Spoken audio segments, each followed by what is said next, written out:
Ce voyage a commencé avec un vol Paris-Turin. Mais plus qu'un voyage, c'est une quête qui commence. À la recherche de réalités différentes de la nôtre, en rencontrant des gens, des inventeurs, des experts. Avec Guadita, je ne veux que montrer les différences entre la réalité de la Guadeloupe et certaines des réalités en Italie. À vous d'en juger. La première étape de ce voyage me conduit à Peccioli, une petite commune de la région toscane. Direction la décharge. La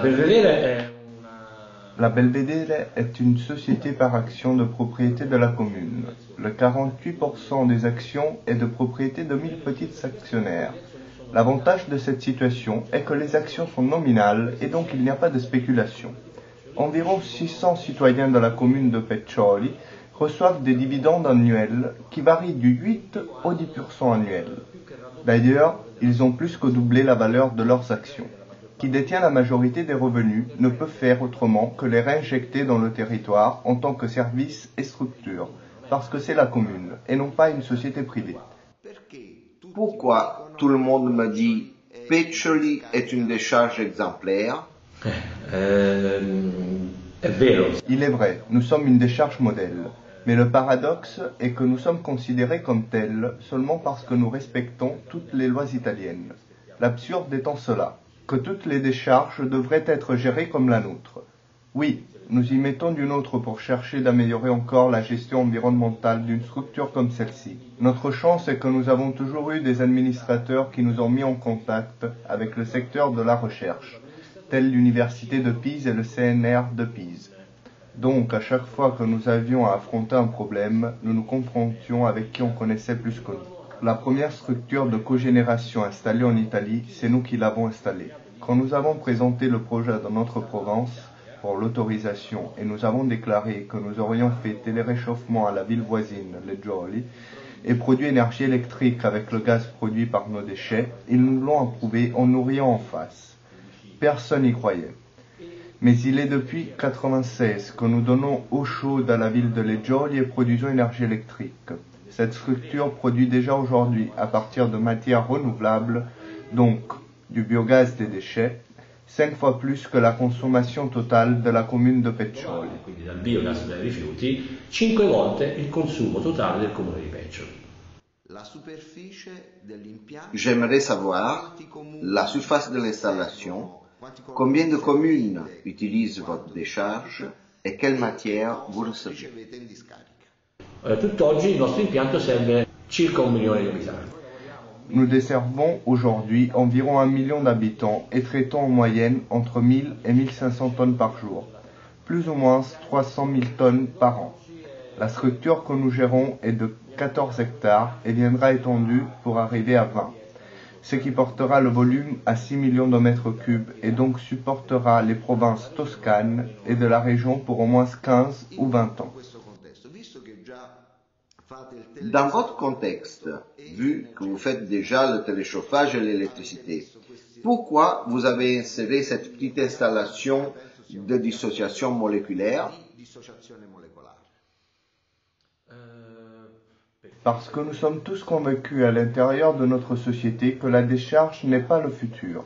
En connaissant bien les matériaux et la gestion que nous avons faite, soit dans la vieille décharge qui est fermée depuis 2007 avec 3 millions de tonnes à son intérieur, soit dans la nouvelle, nous sommes conscients que pour nous la décharge est une mine.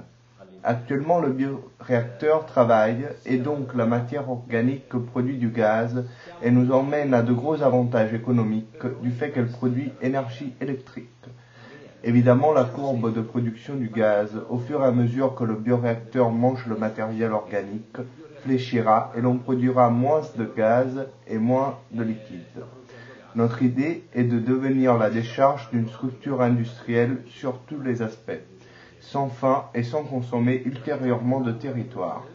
Durant la gestion de la nouvelle décharge avec le dissociateur, si les résultats seront positifs, nous avons l'intention de vider la vieille, trier les déchets qui y sont stockés et les introduire dans le dissociateur, récupérant tous les volumes.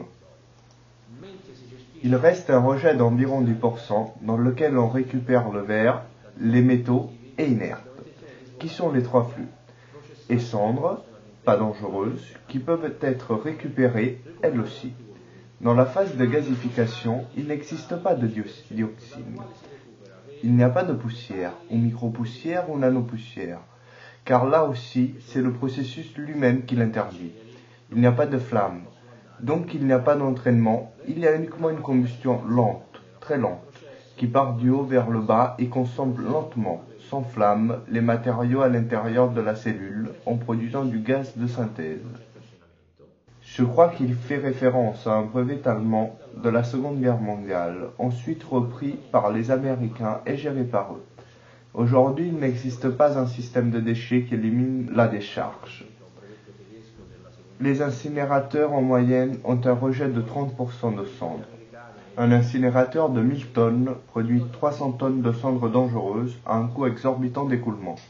Le problème des incinérateurs n'est pas tant la tranquillité sur le plan environnemental, donc sur les émissions, ou la tranquillité de la gestion.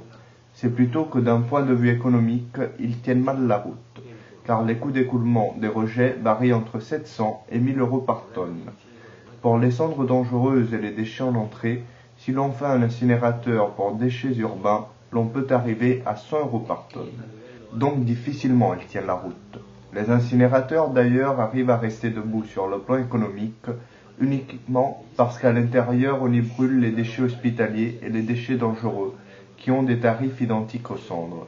Ils sont donc compétitifs seulement car il existe aussi ces autres flux. Ils n'y arriveraient pas s'ils devaient gérer seulement les déchets urbains. Difficilmente sta in piedi, infatti gli inceneritori di solito riescono a stare in piedi a livello economico unicamente perché all'interno degli inceneritori poi si bruciano gli ospedalieri e i rifiuti pericolosi, che hanno tariffe identiche alle ceneri, quindi stanno in piedi a livello economico perché ci sono anche quei flussi. Se dovessero stare in piedi a livello economico solo con i rifiuti urbani non ce la farebbero. En conclusion, en arrivant devant le portail, j'ai vu quelque chose qui m'a interpellé. Il y a un panneau du Touring Club Italia. Notre commune est citée comme modèle aussi par Touring Club, justement car on est drapeau orange et donc commune à vocation environnementale, même en ayant la décharge. Décharge et certification de qualité environnementale. Comment peuvent-ils cohabiter? Ils vont très bien ensemble, à tel point que le même Touring Club a organisé une conférence à l'intérieur de notre structure. Lo stesso Touring Club ha organizzato un convegno all'interno del nostro impianto. Nous avons environ 2000 visites par an de la part des étudiants. À chaque fois qu'ils vont visiter la tour de Pise, avant d'aller à la tour de Pise, ils s'arrêtent dans notre installation. D'abord, ils visitent l'installation et ensuite ils vont visiter la tour de Pise. Je pense que cela est une des plus grandes satisfactions pour vous et pour la Belvedere SPA. Certamente, certamente.